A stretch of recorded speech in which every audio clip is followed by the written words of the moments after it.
코로나로 인해 사회 전체가 거리를 둔다. 시간이 지날수록 그 거리는 점점 더 멀어진다.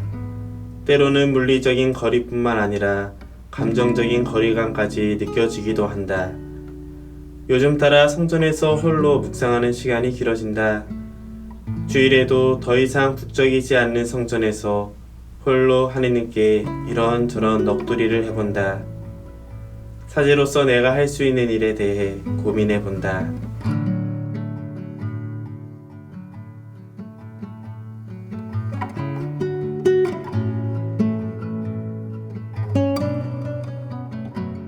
안녕하세요, 가톨릭풍 여러분. 그동안 잘 지내셨어요? 코로나로 인해서 우리의 삶이 많이 변하면서 우리 신앙생활도 조금씩 변해가는 것이 느껴지고 있습니다. 그러다 보니 어느 순간 이런 기분들이 들더라고요. 뭔가 씁쓸하기도 하고 허전하기도 하면서 예전의 모습이 그리워질 때가 있습니다. 단순히 성당에서 여러분과 만나서 함께 기도하는 것뿐만 아니라 형제 자매로서 같은 믿음을 고백하고 하느님에 대해서 서로 나누는 그 기억들이 너무 그리워지는 것 같습니다. 이렇게 코로나로 인해서 우리 삶에 찾아온 변화는 생활 양식뿐만 아니라 신앙생활에도 영향을 끼치고 있습니다. 성당에 오고 가는 문제를 넘어서 미사 그리고 영적인 양식에 대한 목마름이 우리에게 확연히 드러나고 있지 않나 싶어요. 어느 순간부터 이런 목마름은 우리의 영혼을 조금씩 지쳐가게 하는 것 같습니다. 지난번 영상에서 이야기했던 번아웃이라는 것이 마치 우리 영혼에도 찾아오는 것 같은 느낌이 들어요.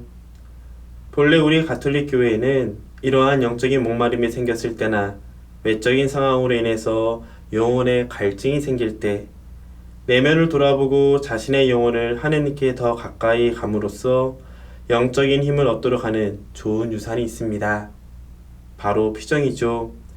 참 오랜만에 듣는 단어일 거예요. 코로나 이후로 하기 어려워진 것 중 하나가 피정이 아닐까 싶습니다. 그런데 어떻게 보면 코로나로 힘든 시기를 보내는 우리에게 피정이야말로 가장 좋은 휴가 방법이 아닐까라는 생각도 듭니다. 우리는 피정을 통해서 그동안 고갈되었던 에너지를 채우기도 하고 그동안 익숙했던 환경에서 벗어나 새로운 자극을 통해 변화하는 시간을 갖기도 하고 나아가 우리 삶의 의미를 발견할 수도 있기 때문이죠.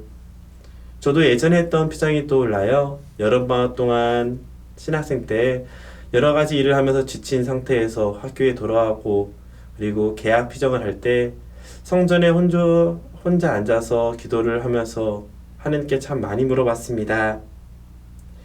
어떻게 살아야 할지, 어떻게 준비해야 좋은 사목자가 될 수 있을지.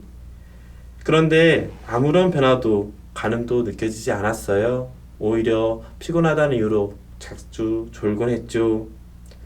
그럴수록 더 오래 묵상하고 더 오래 기도했는데도 느껴지는 것 없이 허무하고 지칠 때가 있었습니다.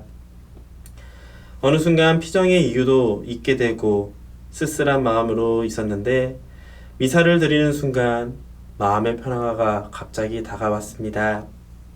그리고 마치 영화처럼 제단 위에 있는 십자가상의 예수님이 저를 지켜보고 있음이 느껴졌어요. 다른 것은 보이지 않고 예수님의 눈만 느껴졌을 때 그때 마음속에서 어떤 울림을 느끼게 됩니다. 마치 예수님께서 내가 너와 함께 있는데 무엇이 걱정이냐 라고 말씀하시는 것처럼 편안했죠. 저는 그때 알았던 것 같아요. 피정이라는 것이 나의 힘만으로 가능한 것이 아니라 하느님께서 함께 하실 때 비로소 가능하다는 사실을 알게 됐습니다. 그래서 교황 후보로도 언급될 정도로 유명하셨던 카를로 마리아 마르티니 추기경님께서는 쉼 주님을 만나는 시간이라는 책에서 피정을 이렇게 표현하셨습니다. 피정은 성령의 직무입니다. 성령께 귀를 기울이며 성령의 도우심을 받아 지금 이 순간에 하느님의 뜻이 무엇인지를 식별하고 기쁨과 신뢰로 그 뜻을 받아들여 실행하는 것입니다. 여러분은 피정하면 무엇이 떠오르시나요? 어떤 분은 일상을 떠난다는 것에, 또 어떤 분은 먹고 자고 즐기는 것에 대한 단절로 부담스럽게 느껴질 때도 있습니다. 물론 저도 그렇겠죠. 하지만 막상 가면 불편했던 것은 잠시뿐, 그 후에 굉장히 편안한 시간을 얻게 됩니다. 진정한 영혼의 휴식을 누리고 온 듯 느껴지는 것이죠. 그래서 여러분과 쉼, 주님을 만나는 시간이라는 책을 함께 나누고 싶습니다. 저는 쉼, 주님을 만나는 시간을 읽으면서 깊은 피정을 들어가는 느낌을 많이 받았습니다. 피정을 가보면 어려운 부분 중 하나가 성령의 도우심을 받아 하느님의 뜻을 발견하고 그것을 우리 내면으로 받아들이는 과정인데, 무엇이 하느님의 뜻인지 혹 어느 부분에서 성령의 도우심을 받아야 하는지 식별하기는 참 어렵습니다. 그렇기 때문에 피정을 도와주는 지도자가 있고 영적 동반자가 함께 있는 거겠죠.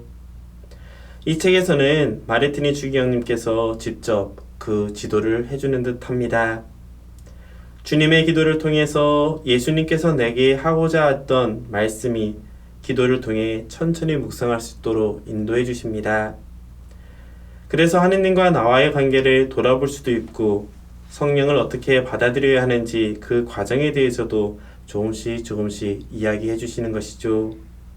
나아가서 우리의 나약함과 한계에 의해서, 그리고 악과 유혹으로 가득한 세상에서 하느님께 어떻게 나아갈 수 있는지를 알려주십니다. 우리는 이 과정을 통해서 결국 하느님을 만나고 영혼의 휴식을 얻으며 우리 내면에 있는 청원을 하느님께 고백할 수 있게 되는 것이죠. 이 영상을 보고 계시는 여러분에게는 저마다 각자 처한 상황들이 있을 거예요. 그 상황과 환경을 제가 온전히 이해할 수는 없지만 여러분들은 한 가지만 기억했으면 좋겠습니다. 하느님께서는 우리의 모든 것을 지켜보고 계시고 우리가 당신 앞에 와서 이해하게 해주기를 기다린다는 사실을 말이죠. 저도 마음을 담아 여러분에게 쉼, 주님을 만나는 시간의 한 구절을 응원의 메시지로 보냅니다. 아버지는 우리의 희생, 우리가 무상으로 내어준 것, 우리가 겪은 은밀한 모욕, 때로는 우리가 다른 이들을 위해서 해를 입으면서 지켜야 하는 침묵들을 하나도 놓치지 않으십니다.